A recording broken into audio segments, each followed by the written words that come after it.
Bienvenidos a Teoría Omicron. Bienvenidos a una edición más de nuestro programa Teoría Omicron Show. En esta ocasión, nosotros tenemos algunas sorpresas que les queremos compartir con ustedes. La primera es que tenemos una entrevista con la gran escritora Laura Ponce. También hablaremos sobre tecnología y hablaremos sobre las novedades de nuestra revista Teoría Omicron. Bienvenidos a Teoría Omicron Show.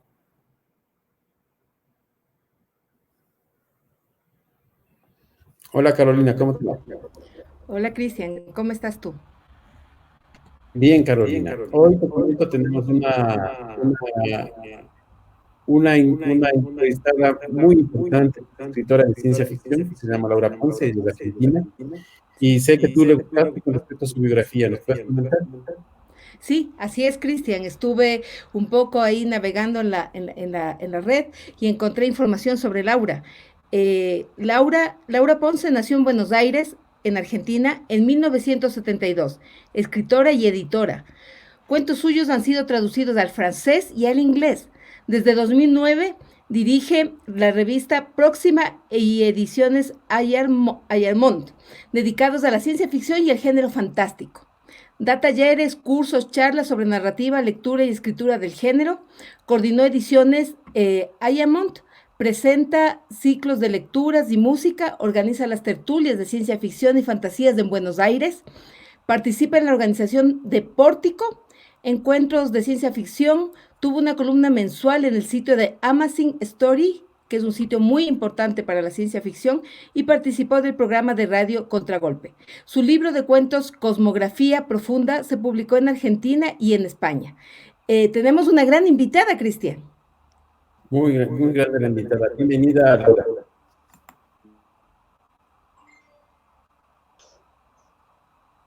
Hola amigos, muchas gracias por la invitación.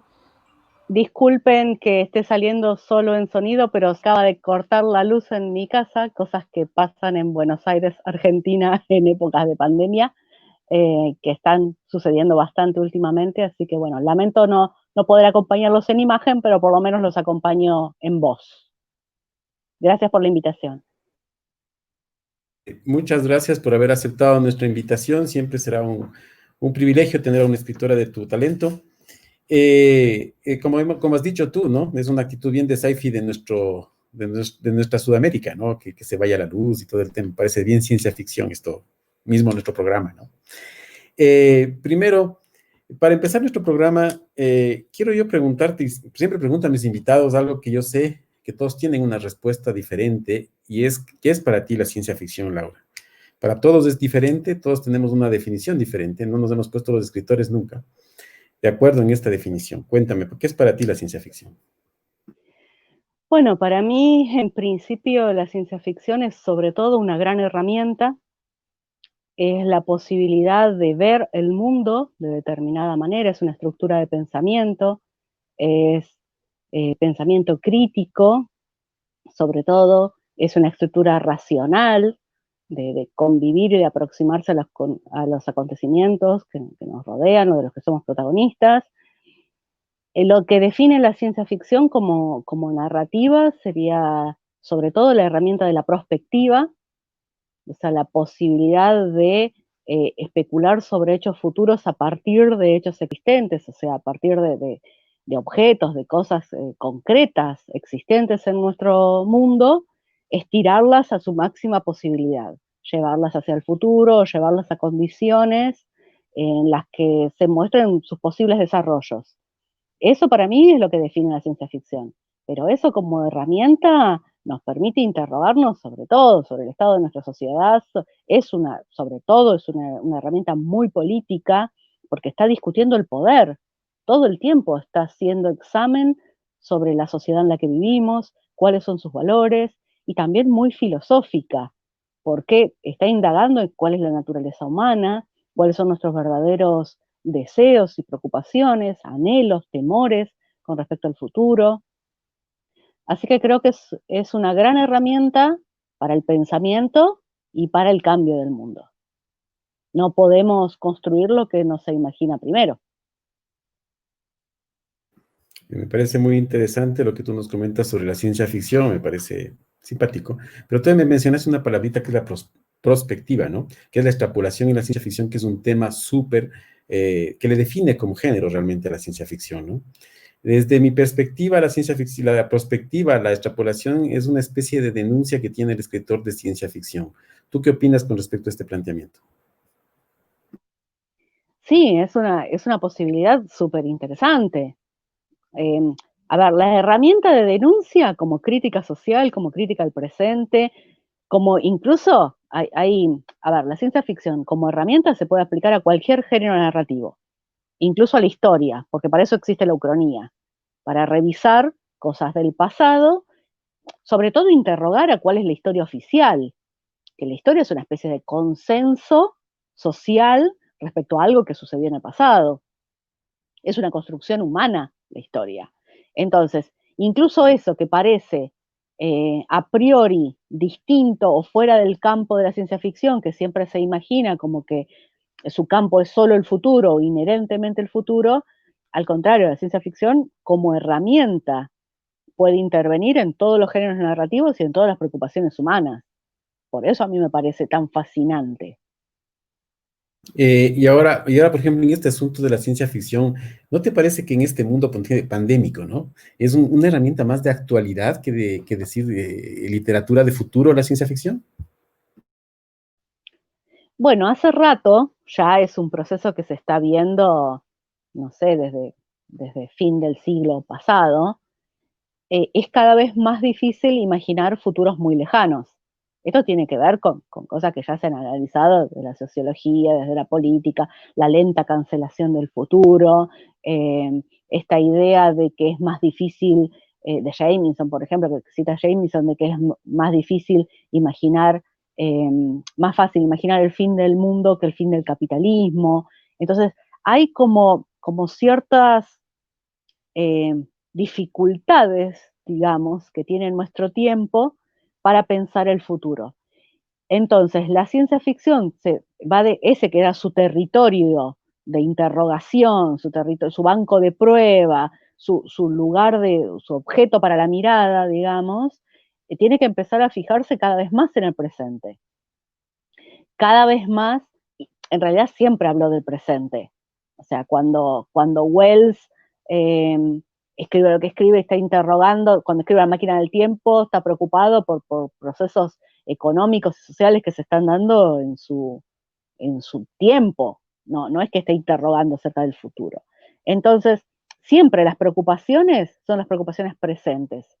Lo que pasa es que ahora es cada vez más, ya no se usa la metáfora, o sea, estamos en el fin, en la muerte de la metáfora. Parece que todo lo que nos circunda, lo cotidiano, puede ser interrogado en presente. Ya no necesita la metáfora de ser llevado hacia el futuro. Y además hay una especie de vertiginosidad en los cambios en las que el futuro está con nosotros todo el tiempo. Está sucediendo el futuro. Entonces, bueno, eso pasa, es que a veces piensan que la ciencia ficción se perdió su habilidad como herramienta. Al contrario, lo que ha sufrido es disolución en el conjunto, pero es una herramienta mucho más necesaria y más útil que nunca y más necesaria que nunca. Sí, yo considero totalmente, porque la ciencia ficción tiene esas atribuciones que tú nos has dicho, ¿no? Eso nos acerca, ¿no? A esos nuevos planteamientos y a planteamientos futuros que podríamos tener, ¿no? Como Asimov decía, el tema de la prevención de ciertos hechos futuros, ¿no? Que Asimov lo mencionaba bastante. He leído muchísimo, yo he leído tus cuentos, y en tus cuentos veo bastante crítica social ahí de por medio. ¿Ese es algo tu ciencia ficción? ¿Podemos considerarla por ahí?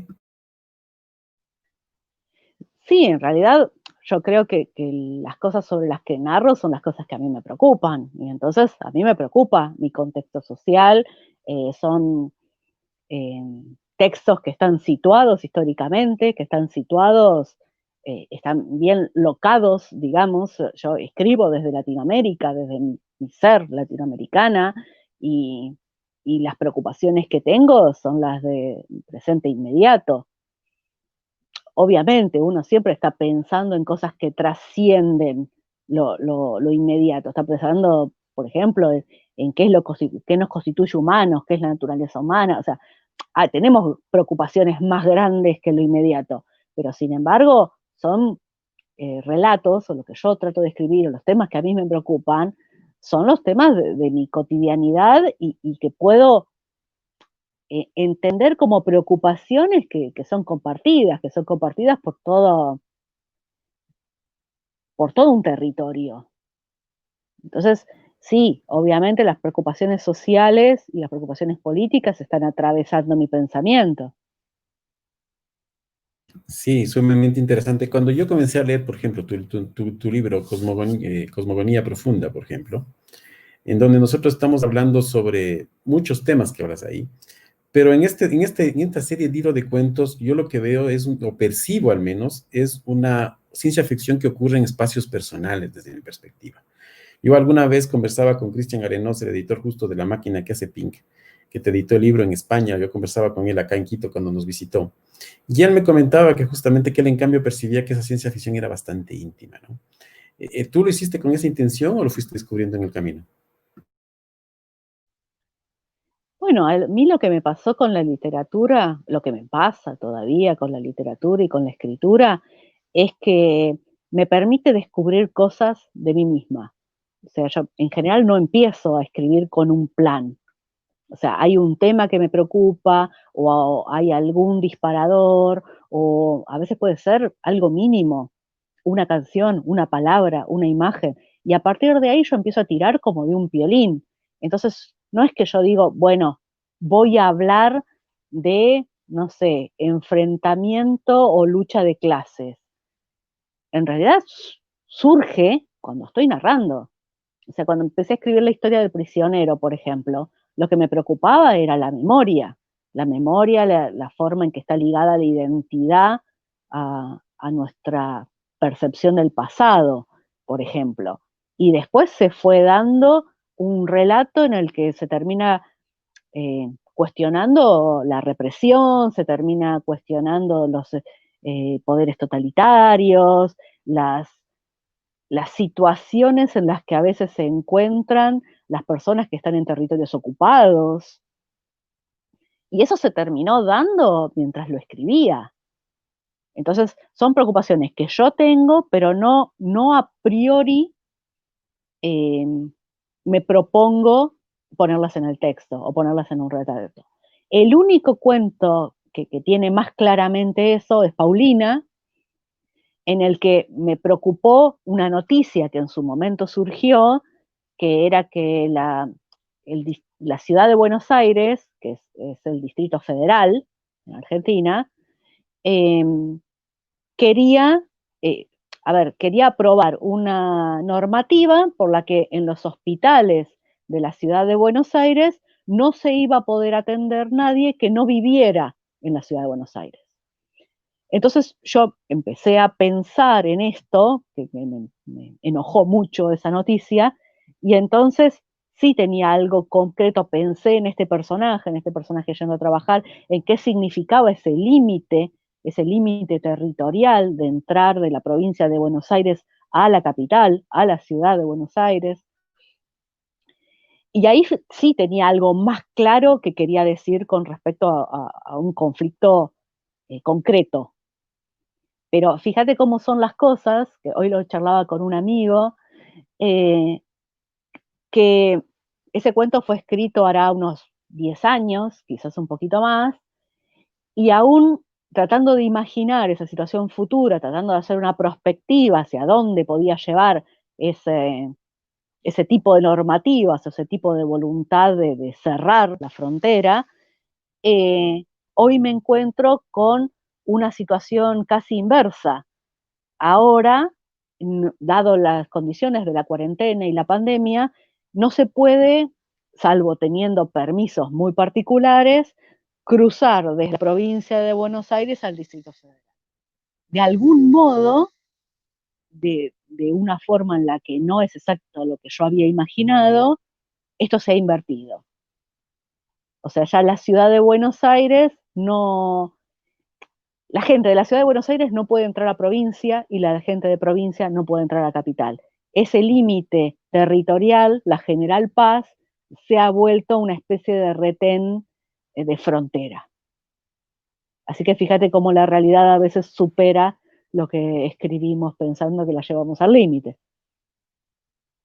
Suponiendo que es ciencia ficción, ¿no? Eso es ¿Sí? lo anecdótico. Eh, Exacto. sí, pero ahora el tema también me hablaste de dos temas ahí concretos de tus libros, de tus relatos, en ese buen libro que tú tienes, y es un poco que yo percibo que en esos textos hay un manto oscuro que cobija a muchos de sus personajes. ¿El tema es mostrar este lado oscuro de las personas o es mostrar ese ambiente, si bien es cierto, la sociedad un poco siniestra que mueve sus hilos? Bueno, este es algo que también se fue dando naturalmente, que yo no me planteé escribir sobre eso, pero tiene que ver con esto que te decía de vivir en la periferia y de siempre sentir que no estás en el centro de la ciudad, en el centro del poder, en el lugar donde se discuten los grandes temas, que vos estás un poco alejado de eso y que los grandes poderes, las decisiones que se toman en otro lado, afectan tu vida. Yo esto no es algo que me propuse escribir sobre ello, sin embargo, es algo que a mí me atraviesa.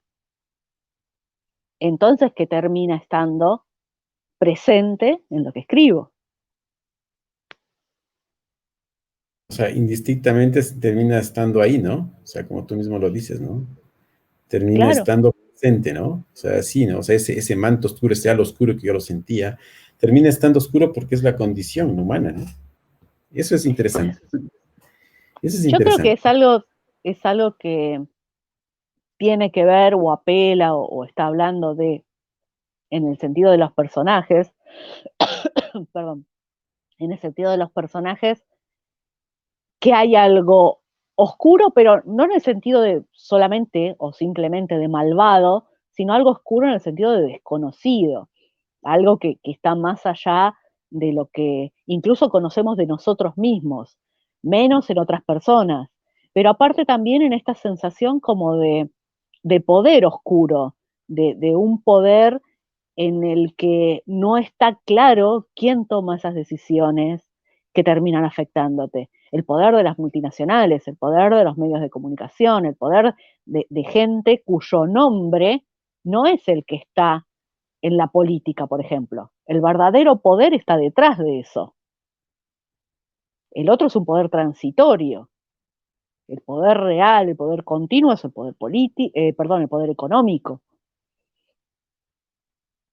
Entonces, eso también, esa sensación de que hay algo que uno desconoce y que afecta su vida, también está muy presente, me parece, en los relatos. Sí, totalmente de acuerdo. Y también yo creo que también está presente algo que es la ciudad como como ente social que nos distorsiona la realidad, que me parece que está presente también en los textos tuyos. No sé si fue en esa mi lectura, pero lo percibía cada vez que leía esos textos, veía que la ciudad estaba ahí involucrada de algún modo, ¿no? Como que movía hilos invisibles.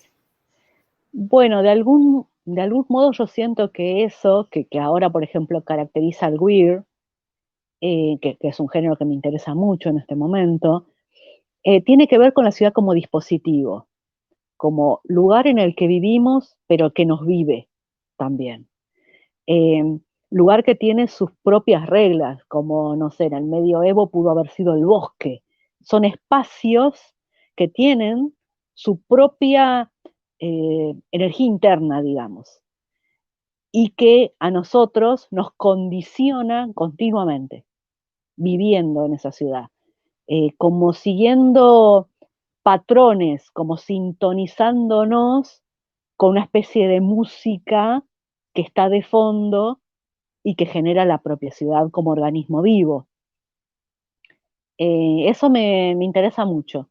Y a veces no, a veces es la ciudad, como entendemos la ciudad hoy en día, y a veces es la ausencia de eso, o sea, los espacios más abiertos, como con el cuento Sigrid, por ejemplo, que lo que hay es el vacío.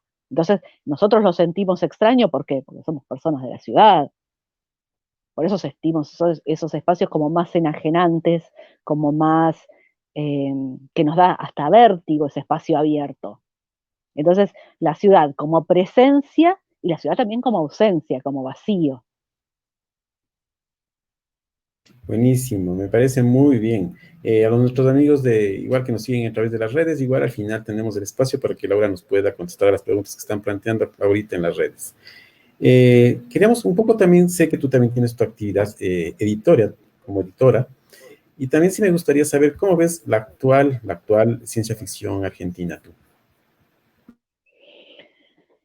Bueno, creo que es una ciencia ficción muy interesante, que lo que tiene para decirnos, para interrogarnos, tiene que ver sobre todo con el borroneo de los límites, el borroneo de los límites de género, por ejemplo, en lo que ya la ciencia ficción se mezcla con el terror, se mezcla con el weird, se mezcla con el policial, eh, que esos que antes podíamos pensar como limitaciones,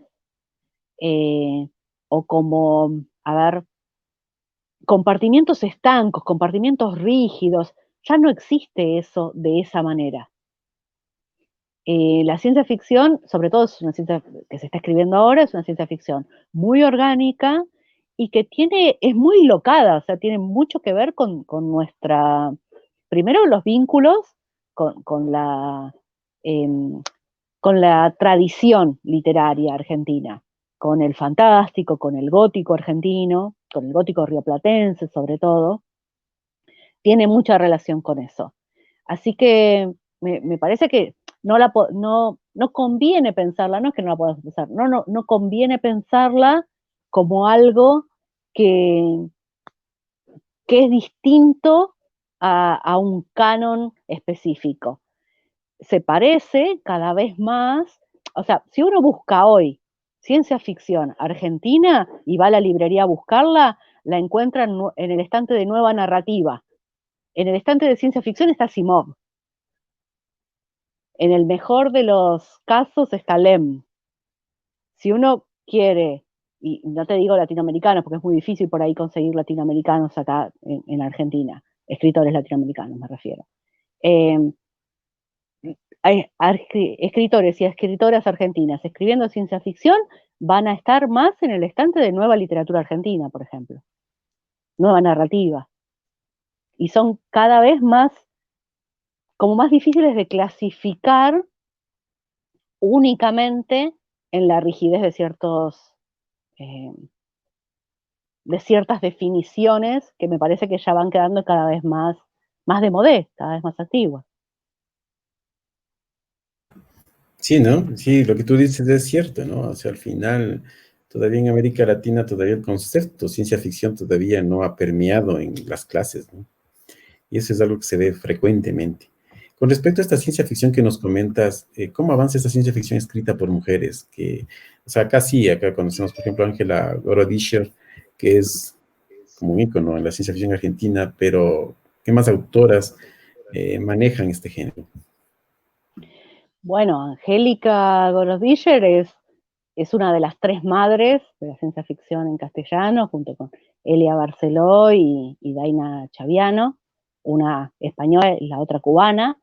Eh, lo que hay que decir de Angélica, antes de seguir, de Angélica Gorodischer, es que es una gran escritora en el género que sea, porque es los primeros libros de hace unos cuantos años, de los años 70, de los años 80, sí eran más netos del género, más netos de la ciencia ficción, pero ¿por qué? Porque en ese momento la ciencia ficción era una narrativa de vanguardia, era la forma nueva de la literatura. Después, Angélica empezó a experimentar también en otras narrativas, en otras formas, ha escrito todos los géneros, ha escrito policial, ha escrito epistolar, ha escrito erótico, es una mujer extraordinaria. Pero yendo más a lo que creo que me preguntabas, algo más puro del género, te puedo nombrar contemporáneas mías, o sea, por ejemplo, Agustina Basterrica ganó el premio Clarín, que es uno de los premios más importantes, tradicionales argentinos, o sea, un premio que da mucha plata, digamos, si lo podemos pensar de esa manera, con su novela Cadáver Exquisito, que es una novela de ciencia ficción. O sea, es un futuro cercano, distópico, en el que los animales no humanos han contraído un virus que los hace, que no se puede consumir su carne, digamos. Entonces, ha habido que matar a todos los animales, domésticos, de ganado, todos, y los seres humanos no se resignan. Bueno, mi gato tiró algo y lo rompió, perdón. Los seres humanos no se resignan a comer carne, entonces, a no comer carne, entonces, ¿qué hacen? Crían humanos como ganado. Ese es el argumento de Cadáver Exquisito, que es una gran novela, es una novela corta, muy buena, que publicó Alfaguara. Entonces, esa es contemporánea mía, es una mujer de mi edad que está escribiendo eso en este momento y ganó ese premio hará 2 años. En el 2018, sí, creo que lo ganó. Entonces, también está Samantha Schweblin, con otra gran escritora argentina, también más o menos de mi edad, un poquito más joven, con Kentucky, también una novela de ciencia ficción, muy vendida, producida por Random, o sea, por Random House, no te estoy diciendo solamente una literatura marginal que circula por pequeñas editoriales muy del fandom o recontra especializadas. No, o sea, te estoy hablando de algo mainstream, o sea, bestseller, en la lista de los bestsellers. Entonces, bueno, hay una que a mí me gusta mucho, que es Teresa Pilar Mira de Echeverría. Y sobre todo no está tan publicada acá en Argentina. Acá con Ayar Manot yo le publiqué su primer libro de cuentos, que se llama 10 variaciones sobre el amor, pero está más publicada en España. El resto de su obra se publicó en España. Ese libro y un par de novelas también se publicaron en España. Es una escritora extraordinaria, que también es doctora en filosofía, entonces el estilo que tiene, las preocupaciones que tiene son muy particulares. Quiero decirte que no solo hay mujeres escribiendo, sino que hay variedad de estilos, de formas, y como en algún momento dijo Mariana Enríquez, o sea, no solo es que hay mujeres escribiendo, sino que ya lo pensamos en términos de gente que produce la ciencia ficción o la literatura. Estamos un poquito cansadas de que nos sienten en mesas a hablar de la ciencia ficción escrita por mujeres o la literatura escrita por mujeres. Creo que ya nos podemos sentar a la mesa grande con todos los demás a hablar de literatura o de ciencia ficción y no solo de escrita por mujeres. Creo que con lo que está pasando con los premios Hugo y la cantidad de escritoras y la forma en la que arrasan con los premios, ya no se puede discutir, ya no se puede decir más eso que fue una pavada siempre, pero bueno, ya no se puede decir más que no hay mujeres en la ciencia ficción, ni escribiéndola, ni leyéndola, ni como personajes. O sea, ya me parece que ese debate está clausurado de alguna manera, está clausurado por los hechos. La presencia que tenemos, tanto a nivel premios como a nivel publicaciones, me parece que ya no da ni siquiera para ser discutida. Totalmente, sí, o sea, no era por el ánimo tampoco de discutir con respecto, sino saber un poco el panorama, ¿no? Siempre es Sí, interesante claro, saber ese lo panorama. comprendo, lo comprendo, lo comprendo. Ya te digo, incluso hay por ahí autoras por ahí menos conocidas. Hay una autora que a mí me gusta mucho, que sacó ahora su primera novela, que se llama Cynthia Matayoshi, espero no estar diciendo mal su apellido, perdón, que acaba de publicar una novela que también me parece extraordinaria y mucho más inclasificable, por ejemplo. Entonces también se están viendo esto, nuevas voces, escribiendo una literatura muy interesante, muy nueva, muy fresca, muy con otras cosas para decir. Sí, yo diría que sí, ¿no? O sea, sí es interesante con respecto a este debate, ¿no? Porque al final la ciencia ficción se escribe en cualquier género. Sí, por supuesto. Sí es cierto, sí Sí, es sí, desde luego. cierto que hay una a ver, un ver las cosas desde, como existe la perspectiva racial, hay una perspectiva desde la que puede escribir una mujer que es distinta a la perspectiva de la que puede escribir un hombre, pero en el sentido de que en la sociedad en la que vivimos sos sociabilizado de cierta manera y vivís determinadas experiencias a lo largo de tu vida que están marcadas por tu género. O sea, no vivimos, estamos en una sociedad heteronormada. Eh, entonces no vivimos en un espacio en el que crecemos libremente como personas y, como diría Spinoza, vino al mundo una potencia. Bueno, vamos a ver qué pasa con esa potencia, qué hace, qué quiere. No, desde que uno nace, si tiene determinados genitales dicen es nena, si tiene determinados genitales es varón, y a partir de ahí su vida está un poco dada, Sí, se sociabiliza de cierta manera. Entonces las experiencias vitales también son, tienen enfoques diferentes. O sea, no es cierto que no exista una diferencia en la escritura femenina, pero me parece que a esta altura es como discutir si esa mirada es exótica. ¿Entendés? Somos la mitad de la humanidad, o sea, ya de exóticos somos un poquito numerosas para exóticas. ¿Entendés? sí, o sea, me parece a mí también el tema del machismo, ¿no? O sea, al final para mí ese es un tema muy machista. O sea, al final el tema de la escritura, sea escrita por hombres o por mujeres, es escritura de ciencia ficción, ¿no? Independientemente de dónde. Quizás si entendemos en las temáticas, como tú has dicho, cambia un poco el tema, ¿no? O sea, si me refiero a autoras como Butler o como Ursula Le Guin, que claro, Exacto, sí, que sí. cambiaron esa perspectiva de género, pero igual sigue siendo ciencia ficción que se escribe por mujeres o hombres. A mí igual pienso yo que ese tema hay que clausurarlo y si no se lo clausura, ya clausuremos lo de una, lo ponemos la etiqueta clausurado, ya. O sea, Sí, igual, bueno, qué sé yo, sí. A ver, si siempre hay debate, lo vamos a seguir dando al debate. Yo no creo en esta tendencia nueva hacia la cancelación, digamos, no creo en eso. Lo digo un poco en broma, que me parece que es un debate que ya es anacrónico, pero mientras el debate esté, lo voy a seguir dando. Eh, Siempre que tengamos algo que decir y algo que escuchar que tenga que decir el otro, bárbaro, estoy abierta al debate. Lo que me parece es que quizás debamos empezar a mirarlo desde planos distintos, ¿no? sí, totalmente de acuerdo, ¿no? Desde planos muy distintos.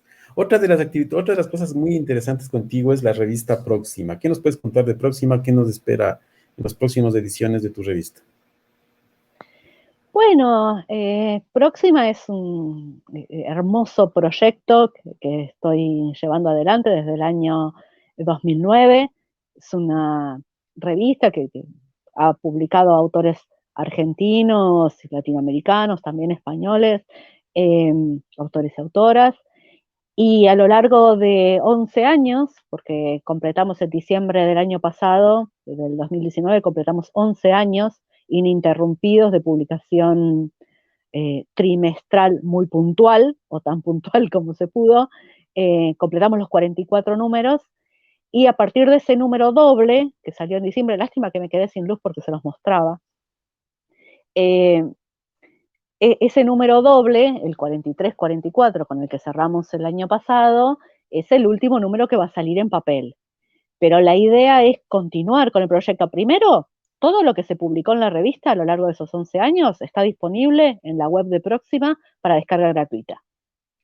La colección completa. O sea, vayan a la web de revistaproxima.com, tienen para descargarse el número que quieran, todos los números. Porque el propósito de la revista siempre fue poder, eh, poder poner a circular eso, que eso llegara a la mayor cantidad de gente posible. Con una editorial de pocos recursos, como es la mía, la posibilidad de tener grandes tiradas o de llegar a un público muy numeroso son muy limitadas. Entonces, en realidad, sería una pena que todo eso quedara solamente ahí archivado en en unas revistas que están la mayoría agotadas. ¿Te imaginas que los primeros números están todos agotados? Sería una pena que eso se perdiera para siempre o que no estuviera al alcance de la gente. Así que eso primero. La revista está viva en tanto está disponible todos sus números. Segundo, la idea es continuar el proyecto con la publicación digital, pero la idea no era armar números, o sea, tal día sale el número completo y vos te lo podés descargar en PDF, por ejemplo, sino era hacer una publicación en la web que tuviera más que ver con otro tipo de consumos culturales. Hay algo ya anacrónico, creo yo, en el formato revista. La forma en la que nosotros consumimos, como hay algo anacrónico en el disco, el CD de música, la forma en que nosotros consumimos los productos culturales tiene que ver con algo mucho más como secuencial, como mirar las series, mirar este capítulo y después mirar este otro y después volver atrás. O sea, creo que esa estructura a la que nosotros nos estamos acostumbrando con otros consumos también puede ser y sería una herramienta interesante para utilizar en lo literario. O sea, que vos puedas entrar a la web y buscar cuentos por etiqueta, buscarlos por género, buscarlos por autor. Quiero decir, pensar la publicación de otra manera, ya no como un número cerrado, no como un conjunto muy delimitado, sino al contrario, sus elementos distribuidos y no pensar la web, no pensar la publicación digital como algo que hacemos porque ya no la podemos sacar en papel, sino pensarla como una evolución. ¿Qué puede darnos la web que nunca podría darnos el papel? Bueno, aprovechar eso al máximo. Esa es mi idea con la plataforma de Próxima. Pasa que, bueno, se ha atrasado Muy mucho bien, hacerlo. muy bien, tu idea me parece interesante ligada a las nuevas tecnologías, ¿no? Siempre es importante las nuevas tecnologías, las nuevas tendencias que puede surgir en el camino, me parece muy Sí, buena la idea. pero no Dime. solo eso, sino pensar, aprovechar lo que va surgiendo y lo que va permitiendo el consumo popular. Hace 11 años en Argentina no había dispositivos móviles. Poca gente tenía internet en su casa, poca gente tenía computadora. Para leer algo que se publicaba digital, se complicaba. Te podían leer al mismo tiempo en España y en Australia y no te podía leer tu vecino. Yo quería recuperar una publicación popular. Yo quería recuperar el artefacto revista que vos podías leer en el tren o en el colectivo mientras ibas viajando. Yo quería volver a esa popularización de la ciencia ficción que tuvo en su momento la revista Péndulo. Yo quería inscribirme en esa tradición. Ahora, hoy, el dispositivo móvil es lo que vos llevas con vos todo el tiempo. Entonces, si yo puedo lograr llegar a la gente a través de ese dispositivo, me sirve mucho más que el artefacto revista, que ya es obsoleto. A eso me refería, disculpame si me extendí.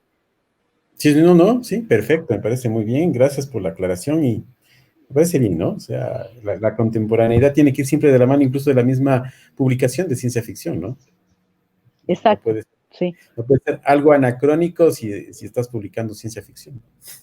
Sí, me parece algo que debe ir siempre de la mano, ¿no? Y más ahora en estos tiempos sí. contemporáneos, modernos, que tenemos tanta tecnología, tantas innovaciones alrededor, ¿no? Sí, Ahora, además que estamos tan vinculados con ellas. La relación que tenemos con lo tecnológico es distinta a la que teníamos hace 10 o 20 años. totalmente, tenemos una relación, pero chuta, cercanísima. Hace 10 años no teníamos celular, no teníamos Exacto, el aparatito, ahora sí lo tenemos y nos ha cambiado la vida, la existencia, ¿no? O sea, yo alguna vez yo decía, ¿no? O sea, es también un asunto de ciencia ficción. Si un autor en los 80 hubiese pensado el teléfono como una tecnología disruptiva, una tecnología que configuraba una nueva sociedad, le tienes el teléfono, ¿no? O sea, eso ocurrió en sí, nuestra sociedad. El teléfono nos hizo un cambio gigantesco de todo. Es decir, las tecnologías han generado esos cambios potentes, ¿no? Y yo creo que sí, ahora la por ciencia supuesto. ficción no puede desligarse de eso, ¿no? Claro. Ahora, un poco quiero invitarte un poco a conversar con Carolina con respecto a estas nuevas tecnologías. Carolina nos trae un segmento sobre nuevas tecnologías del futuro y un poco quiero que conversen sobre ese tipo de temáticas, ¿ya? Carolina. ¿Cómo no? Muchas gracias, Cristian. Laura, ¿cómo está usted? Muy interesante lo que nos ha comentado y yo siendo mujer me siento muy identificada con lo que comenta. Justamente quería comentarle, Laura, que en este momento están desarrollándose algunos tipos de tecnologías y para el año 2050 se espera que los bosques puedan convertirse en las nuevas estaciones de energía del futuro. En este tiempo, la empresa Bio, es una compañía de tecnología limpia, está trabajando en el tema de que a través de la fotosíntesis, hacer en el ejercicio de la fotosíntesis, generar energía y que ésta pueda ser utilizada dentro de las actividades humanas. O sea, es un poco, ¿cómo se diría? Soñador, un poco de ciencia ficción, el pensar que el día de mañana justamente las plantas serían aquellas que nos puedan dar esta parte de la energía. O sea, podríamos conectar nuestro teléfono a una maceta que está en ese momento desarrollándose y por eso va de energía. ¿Qué piensa de este tipo de tecnologías usted? Bueno, me parece que es fundamental tener energías limpias, o sea, ya creo que lo más importante sería redefinir nuestra relación con la naturaleza, que ahora noción y una relación que tiene que ver con lo colonizados que estamos, una visión occidental, capitalista, antropocéntrica, de conquista de la naturaleza, de ejercer un poder sobre ella, someter a la naturaleza, como si fuera un animal que debe ser domesticado. O en realidad debemos aprender a compartir, ¿no? Sí, compartirlo primero con otras especies, o sea, salirnos de lo antropocéntrico de pensar que todo lo que no es humano está a nuestro servicio. Salir de esa idea de la creación está para que te sirvas de ella, que es horrible como concepto.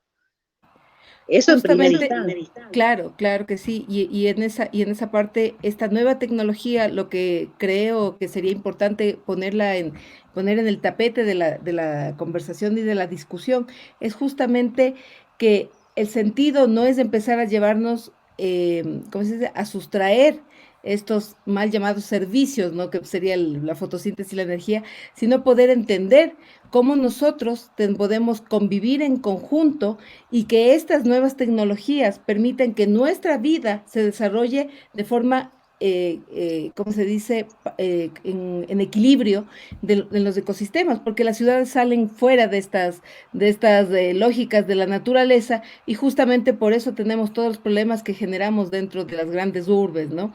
Creo que es una gran, ¿cómo se llama?, oportunidad la que se tiene y creo que realmente ustedes, los escritores de ciencia ficción, nos permiten también poder imaginarnos de estos nuevos mundos y tal vez lo más importante es poder imaginar estas nuevas formas de relacionarnos con la naturaleza. Cristian, ¿qué te parece a ti? Con respecto a lo que tú comentas, me parece que las energías limpias, las energías verdes, creo que es el futuro del planeta, ¿no? Y si nos ponemos como escritores de ciencia ficción, hasta hay un género dedicado a este tipo de tecnologías, ¿no es cierto, Laura?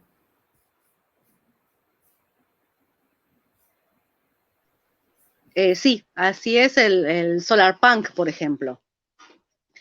Que en realidad lo pensaba mientras escuchaba a Carolina, que muchos de las preocupaciones que vienen incluso desde la New Wave, que tienen que ver con esto, con la relación con el ecosistema, con formas menos invasivas, formas menos horribles de relación con nuestro entorno, más equilibradas, más de relación horizontal, digamos, ya empiezan en la New Wave, y después uno va viendo no sé, incluso géneros como el cyberpunk, en el que uno podría pensar, bueno, no, hablan solo de la tecnología. No, una de sus grandes preocupaciones es, por ejemplo, la basura, la contaminación, qué se hace con con los desechos de las ciudades que crecen y se comen todo alrededor y ya después no sabemos ni qué hacer con la basura.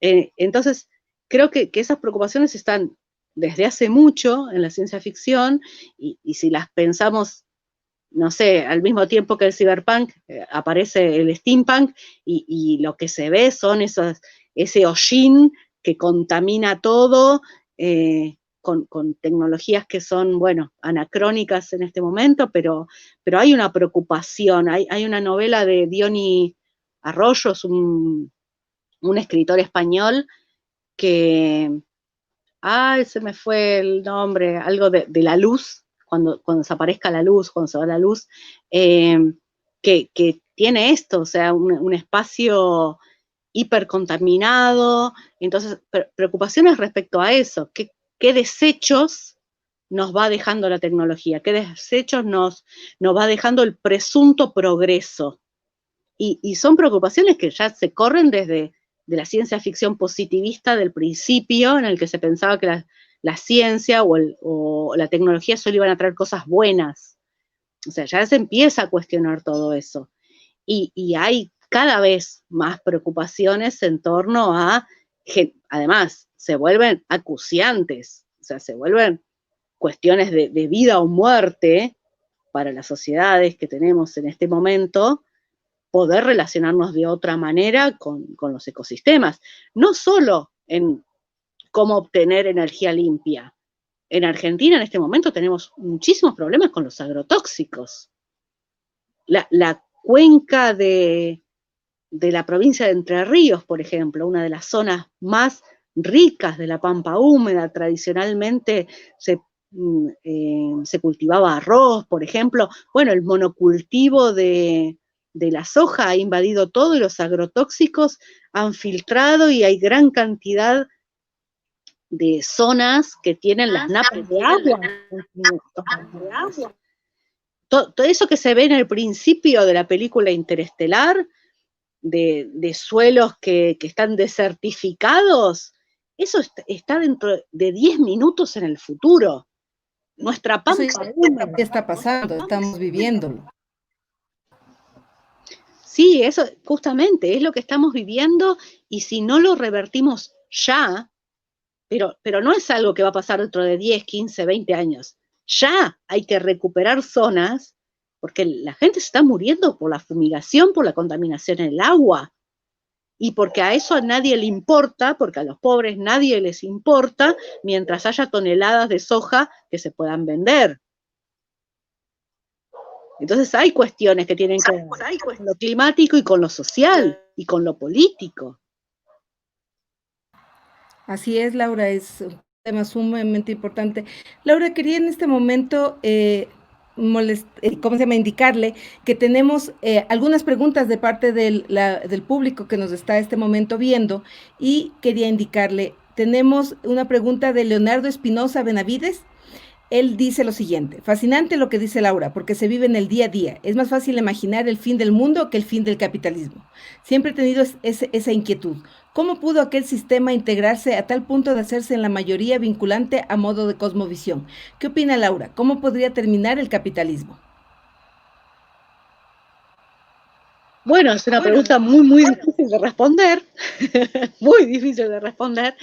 Ya hay gente muchísimo más capacitada que yo, lo ha trabajado hace mucho tiempo.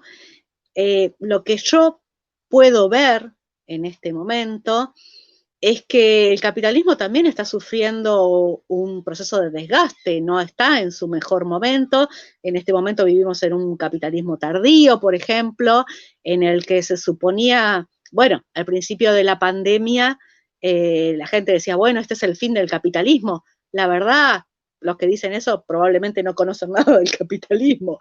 Se adapta muy rápido y muy fácilmente. Por ejemplo, tenemos empresas que están ganando como nunca antes. Amazon, en Argentina Mercado Libre, son empresas que han crecido de una forma extraordinaria. Entonces, pensar que simplemente porque hay un cambio de escenario, aunque ese cambio de escenario sea mundial, eso va por sí solo revertir el sistema o aniquilarlo, me parece que es muy inocente, muy ingenuo de nuestra parte.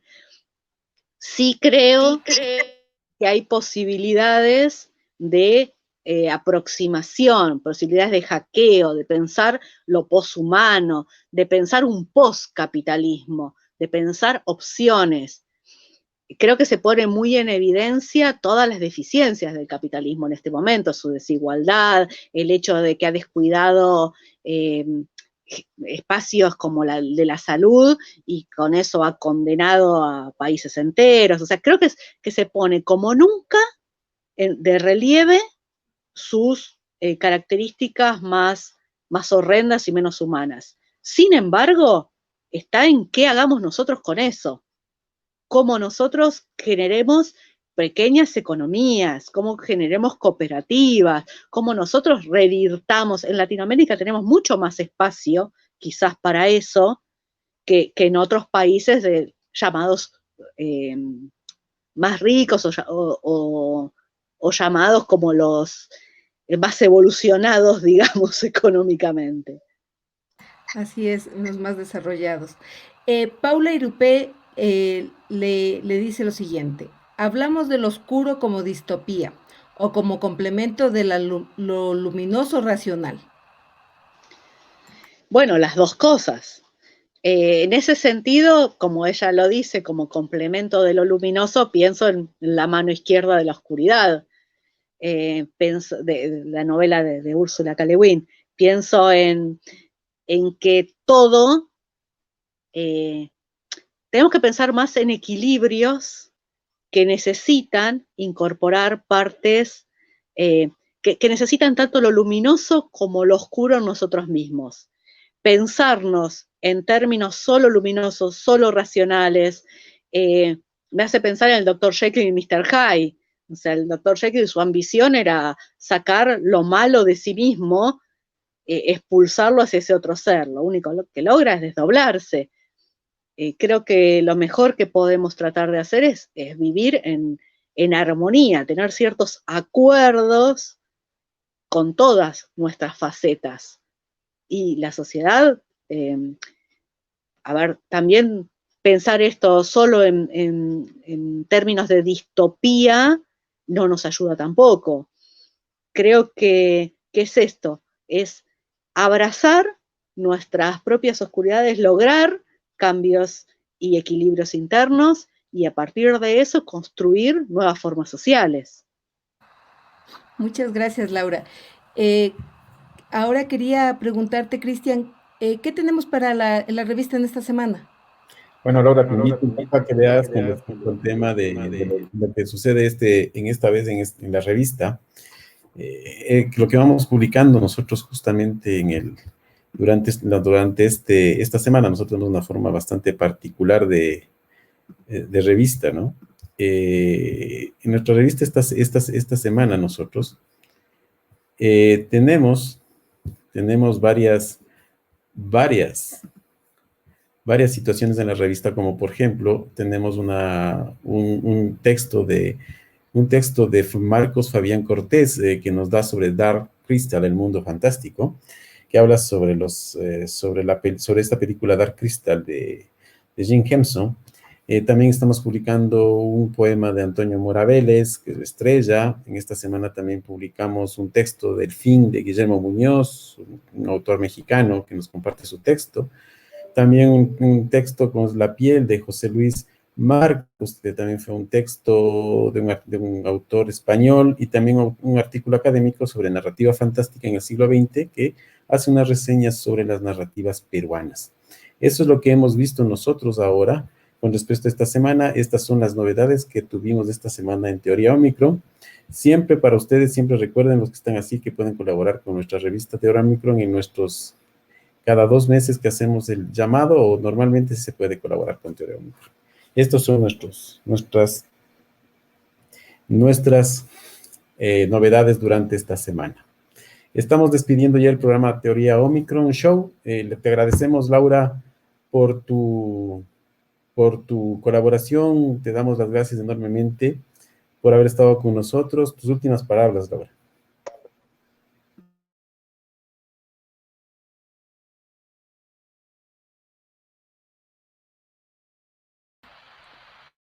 Creo que Laura no nos escucha, Cristian. Mientras tanto, hasta que Laura pueda solucionar el tema de audio. Ah, ya nos escucha. Gracias, Laura. Les decía que, bueno, les doy gracias por la invitación, que me encantó poder charlar y compartir con ustedes. Cristian, Carolina, han sido interlocutores de lujo, así que muchísimas gracias. Y bueno, por supuesto, saludar y agradecer a quienes nos han estado escuchando. Gracias, Laura, por tu visita acá en Teórica Omicron Show. Seguro vamos a ver mucha gente que va a repetirse el programa durante toda esta semana con lo que hemos hablado en este programa de ciencia ficción y nueva tecnología. Carolina, tu despedida. Muchas gracias, Cristian. El día de hoy me he divertido muchísimo, me ha gustado muchísimo la entrevista que he tenido y realmente les agradezco a todos los que nos han acompañado el día de hoy y los esperamos en el próximo programa. No se olviden todos ustedes, como siempre decimos en Teoría Omicron, todo lo que sucede en la ciencia ficción y la fantasía ocurre en el multiverso. No se olviden y hasta la próxima. Gracias por su compañía. Nos vemos en la próxima.